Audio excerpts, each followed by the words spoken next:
আজকে শক্তিগড়ে আজকে আপনার পরিচয় করাচ্ছি সঞ্জয় বাচার্জি। ইনি সমাজের একটা প্রখ্যাত ব্যক্তি, আর ইনি সমাজের যেসবগুলো কাজ হয় আগে থাকে।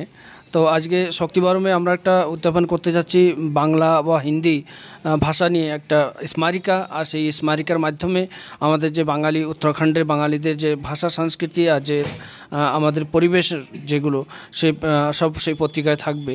তো ওনার কাছে এই জানতে চাচ্ছি যে আজকে যে পত্রিকা এখান থেকে শক্তিবরম, বিশেষ করে শক্তিবরম থেকে বেরোচ্ছে আর আমাদের বাঙালি ভাষা আর সংস্কৃতির উপরেই, তো এনার পরে ওনার কী প্রতিক্রিয়া? ধন্যবাদ। আপনার চ্যানেলের সবাই দর্শককে আমার নমস্কার। আপনারা যে কাজ নিয়ে এগিয়ে চলেছেন আপনাদের আমি ধন্যবাদ দিই কি আপনারা এই কাজে সফল হন। কারণ বাংলা ভাষা আমাদের মাতৃভাষা। যেহেতু আমরা হিন্দিভাষী দেশে বাস করি, তবু আমাদের মাতৃভাষা আমাদের জানা দরকার। আমাদের ছেলেমেয়েরা মাতৃভাষা বাংলা ভাষা ভুলে যাচ্ছে, তাই আমরা চাইব কি আপনাদের পত্রিকার মাধ্যম দিয়ে সবাই আবার একবার সেই বাংলা ভাষাকে জানুক।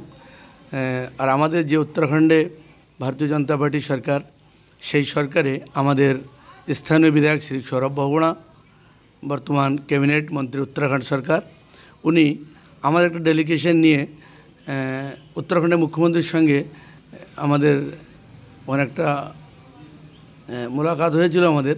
উনি বলেছিলেন, বিশ্বাস দিলেছিলেন কি আপনাদের বাংলা ভাষা সমস্ত স্কুলে পড়ানো হবে, বা যারা বাংলা ভাষা পড়তে চায় প্রাইমারি স্তরে তাদের পড়ানো হবে। তো আমি মনে করি খুবই শীঘ্রই আমাদের উত্তরাখণ্ড সরকার আমাদের বাংলা ভাষা নিয়ে খুব গম্ভীর চিন্তা করছেন আর আমাদের স্কুলে হয়তো লাগু করাবেন।